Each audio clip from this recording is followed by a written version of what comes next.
Hey guys, welcome back. So today we're going to be talking about Chesapeake and Ohio's Greenbrier passenger service. So the Chesapeake and Ohio Railroad came up with a nickname for their particular northern type steam engines that they call Greenbriers. Lionel has recently released a series of these, and we're going to check it out today, talk a little bit about the Greenbrier itself, and then look at some passenger cars that we're going to be mating up with this new engine. So let's get started. All right, guys, so here it is. This is Lionel's latest legacy engine. Just came out recently. It's one of the Greenbriers. This happens to be number 612. We'll talk about the color in a second, but the engine itself is the actual northern type of steam engine. So the Greenbriers, Chesapeake and Ohio, obviously, they built 12 of the 484 Greenbrier type steam locomotives that they called Greenbrier, which are really just a name for 484 Northerns. But they went after the name Greenbrier, and one of the reasons they did that is because the Greenbrier Resort, which is a very opulent, huge, famous resort in West Virginia, which was on their C&O main line. So they named it after the Greenbrier, which of course they had passenger service going to the resort. But that resort in White Sulphur Springs, West Virginia is still open today, and it's here's a picture of it just so you can see what it looked like. That resort kind of reminds me of the, I know it's weird, but it reminds me of the hotel from The Shining, sort of, right? It's a hotel sort of out in the middle of nowhere in this beautiful area, and it's this big old style hotel. That would be a place to go see, actually. It looked very interesting when I looked it up, and just to see what it was all about and everything like that. Of course, you can still make reservations and do all kinds of stuff there today. It looks like a very old, big, opulent hotel.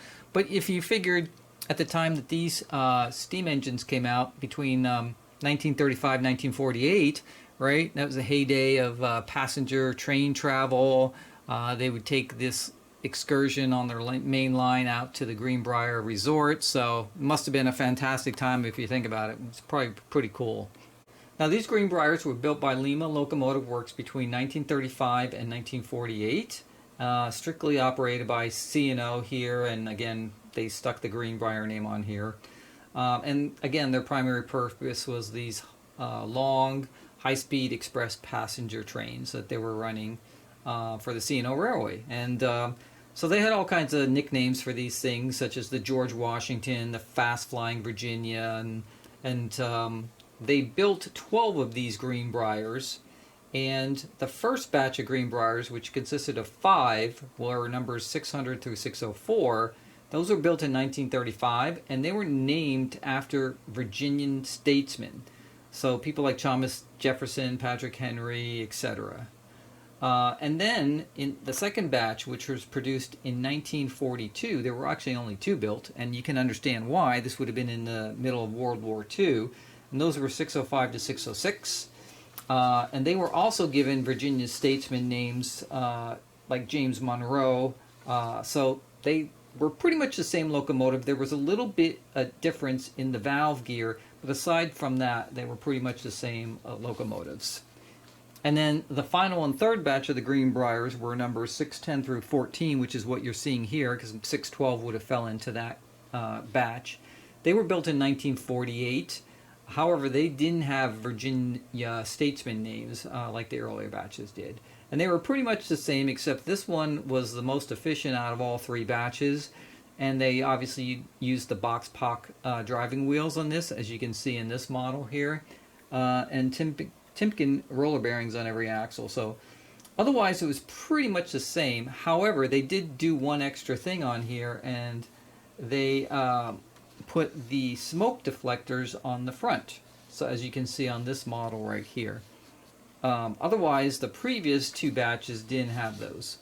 And, you know, as researching this particular engine, there were really no major sort of scandals, or whatever you want to call it, with this engine, like some engines do, where there's failures and all kinds of problems and everything like that. And these were solid runners. They worked well for their passenger excursions that they were using them for.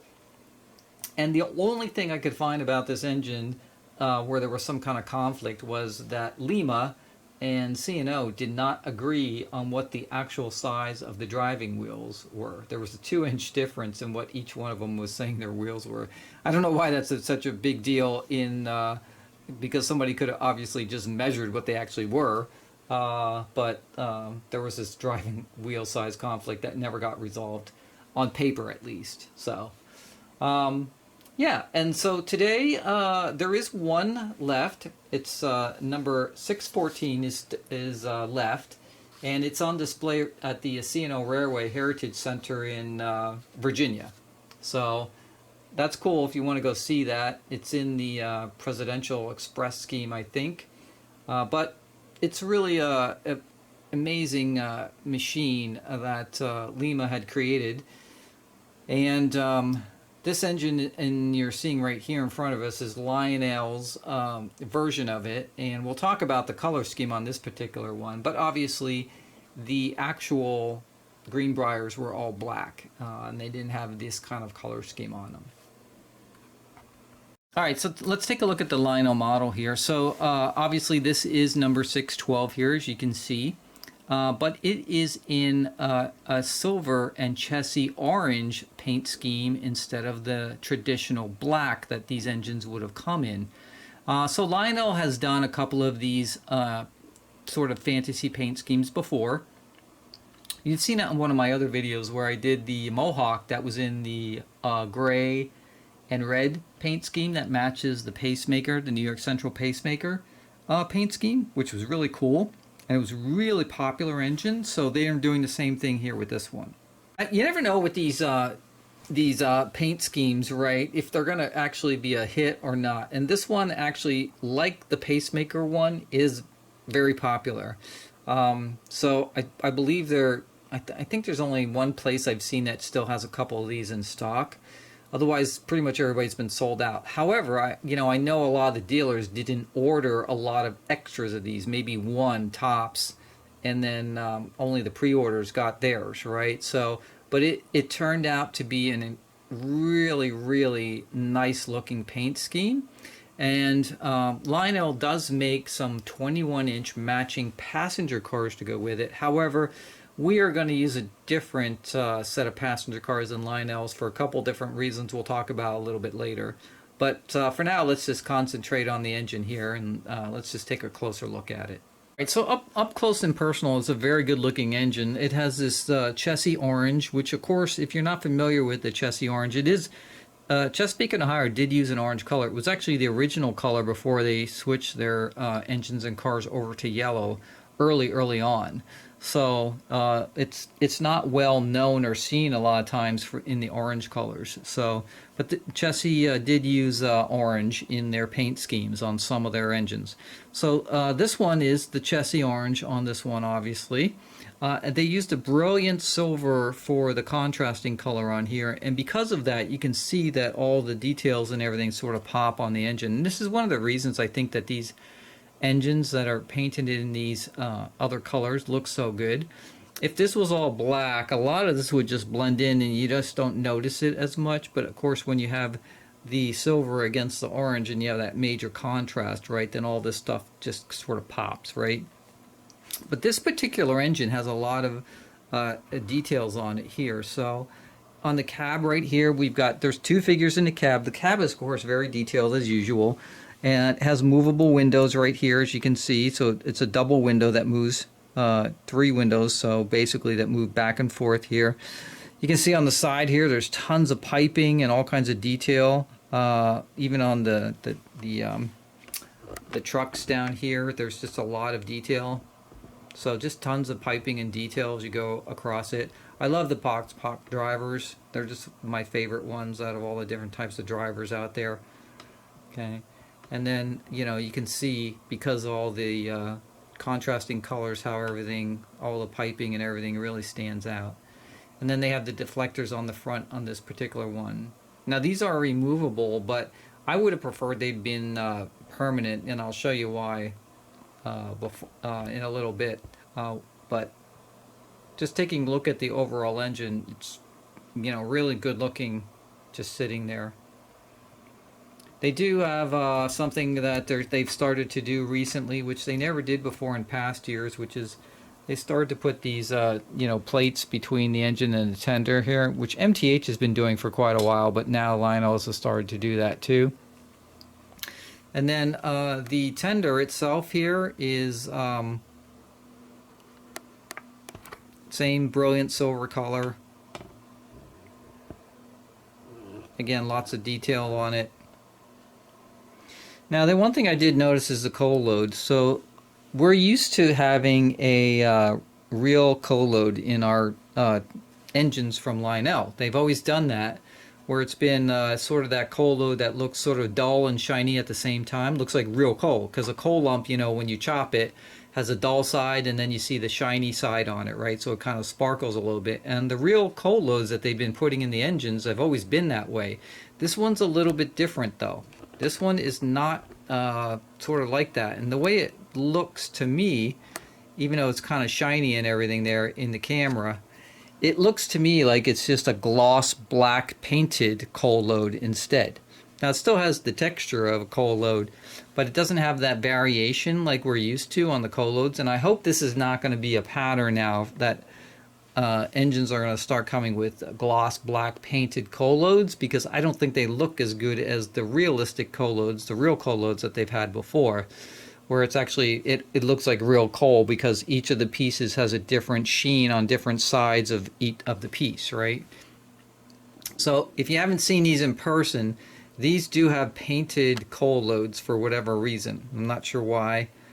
I'm not sure if that's a money saver because they're using just a plain stone and trying to paint it black, or what the situation is. But I hope this is not going to be a pattern or trend, because for the price of these engines, that's like kind of wouldn't be really good. So, but anyway, that's what this one sort of has on it. And then at the top here, we've got some hatches that open up here, so we got all that normal stuff there. On the back, you have, of course, 612 on the back. It's got the ladder. It does have a reverse light electrocoupler, obviously. And the trucks here on the tender, very nice. Great detail on those also.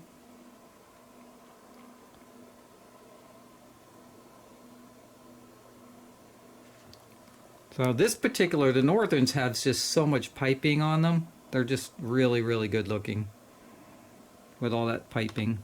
And of course on the top here, you can see everything.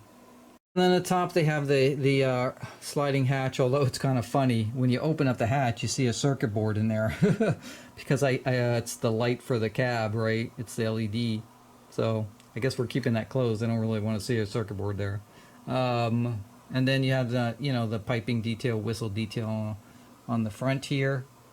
Now this is a single feed for the smoke fluid, and it goes into a dual chamber, dual fan smoke unit. So just one place to add smoke fluid, just the main chamber here, because the whistle is right here. We'll see how that looks. I'm not sure if you're going to be able to see the whistle if the smoke's coming out and they kind of mix together, but we'll see. And then you have these deflectors on the front here, which we'll talk about. Now the front of the engine right here is just loaded with, just packed with detail on the front of the engine here. So this little thing opens up here.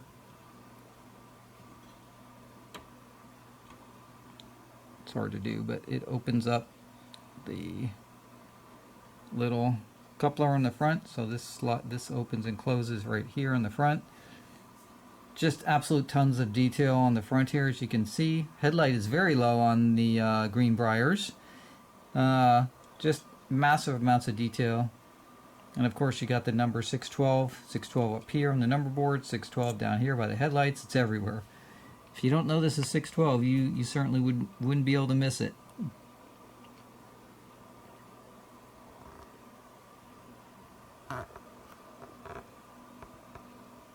Okay.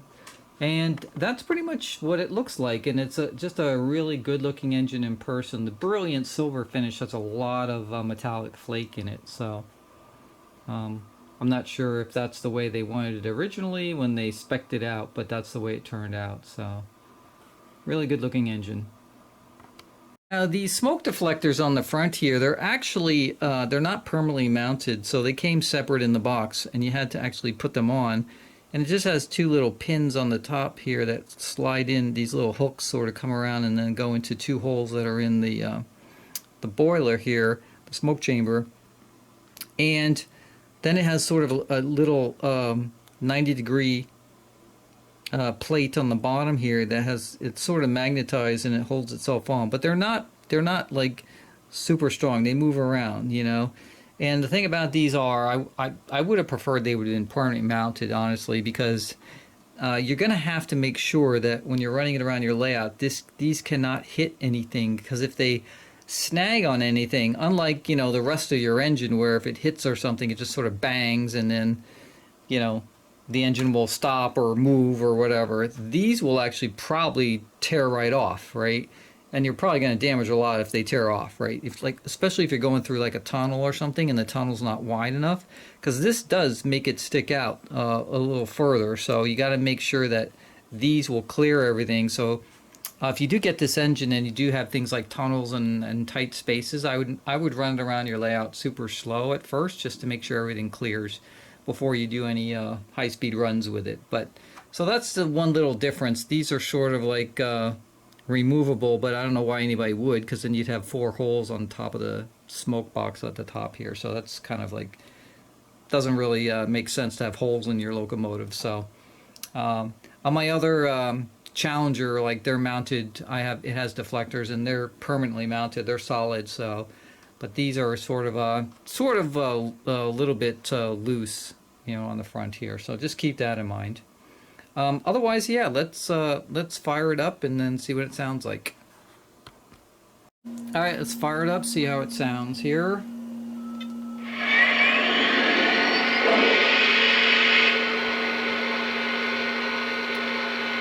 I'm sure it has standard crew talk here. Let's see. Dispatcher, air is made. Brake test complete. Are we clear to pull? Over. Hold your position. Out. So pretty standard. Air test is good. Ready to pull. All right. Now this one does have 5 different whistles on it, so let's check them out here. So this is the first one.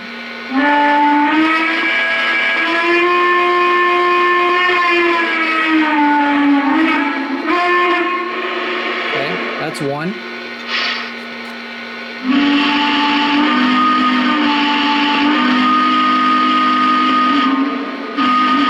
Another low whistle.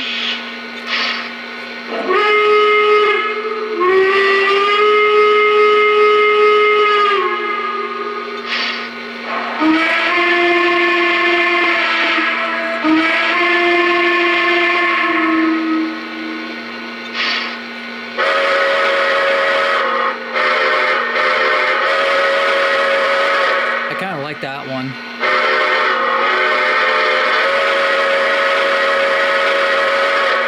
Although I don't really know what the northern whistle kind of sounded like, so.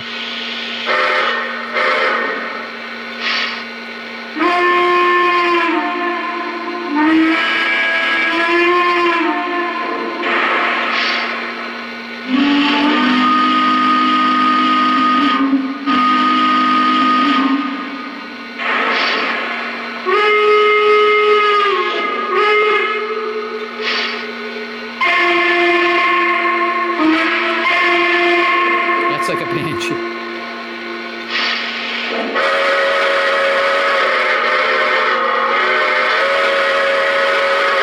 I think we'll stick with that one for now.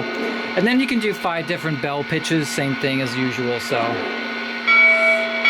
you just pick whatever you want there. So that's pretty straightforward there. They do have an aux 3 on here. What's this one? So they got an extra sound on there, and everything else is pretty much standard. So let's turn on the smoke.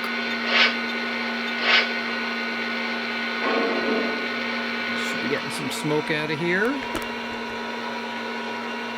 And we'll check out the whistle.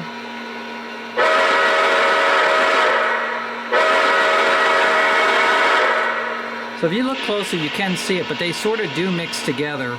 You gotta look where the whistle is and see it coming out of there, but...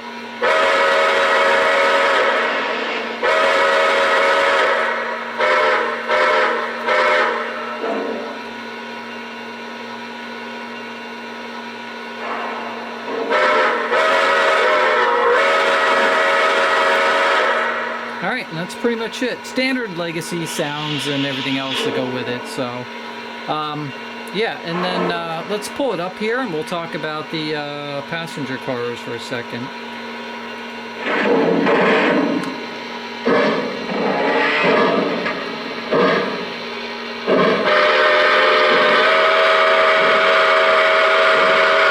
It is very loud.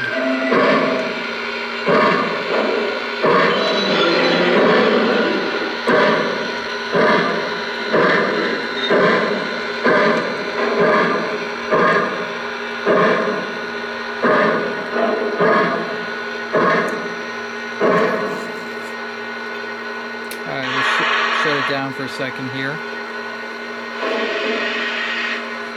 Alright, so let's talk about the passenger cars that go with this. So, you know, Lionel's making the 21-inch cars, which if you're not familiar with those, they kind of look like these down here. These are 21-inch cars that go with my Empire State Express set. And you know, their cars are pretty much the same across the board. They're 21 inchers. They just do different paint schemes, but they don't change that much. And the 21 inchers are really long, right? I really, my personal preference are 18-inch passenger cars like these. Even 15s I like, but 18s are my, like, the sort of the sweet spot for passenger cars. And Lionel's just not making any, you know, 18 inchers that would go with this particular engine or set, right? So I saw a video by Sid, and he actually picked up a set of these cars that you're seeing right here, which are a set of MTH Chessie orange passenger cars. It's a 5-car set. MTH made it years ago. It's one of the early numbers. And you can see it has some really cool details on it. First of all, the stripe is nearly identical in color on the match between the engine and the cars, which is perfect.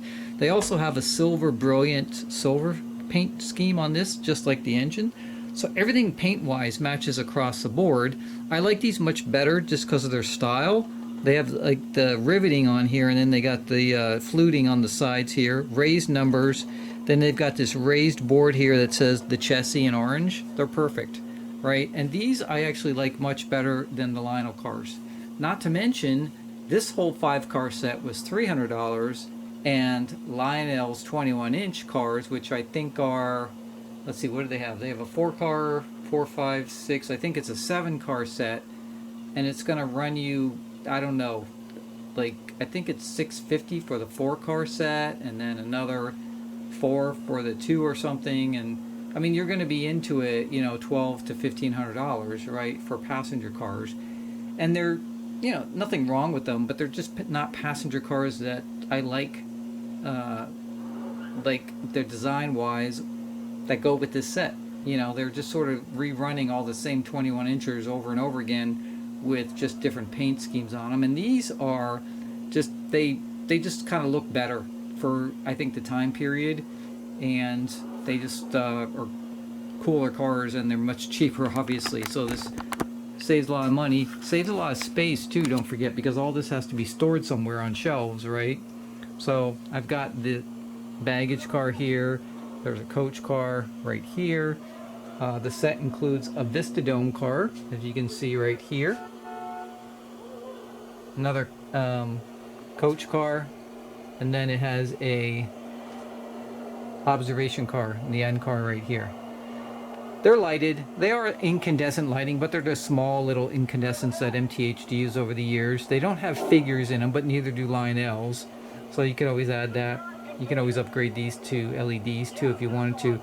But it's just a nice passenger set that really goes with this train, rather than the ones that Lionel's coming out with. So, and actually the orange stripes going down here on the side of these cars are much cooler than Lionel's. Lionel's has a very sort of thin, sort of nondescript stripe. They don't have this raised board like this that has the Chessie in it. So this just matches overall. I mean, it's just a great set that is a lot cheaper to get, and actually I think looks better with these engines. So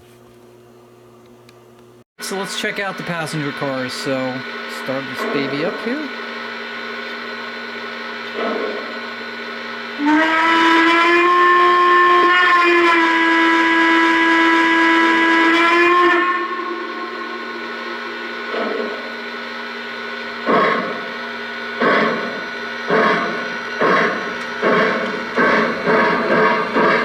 So we got a baggage car here. And then we got a coach car.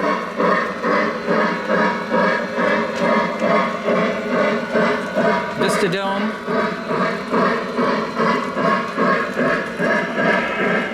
Another coach car. And then we got the observation. So really nice cars, and they match the train really well.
Alright guys, well that's going to be it for this video about the Lionel Greenbriers that came out, and also a little history on the Greenbriers themselves.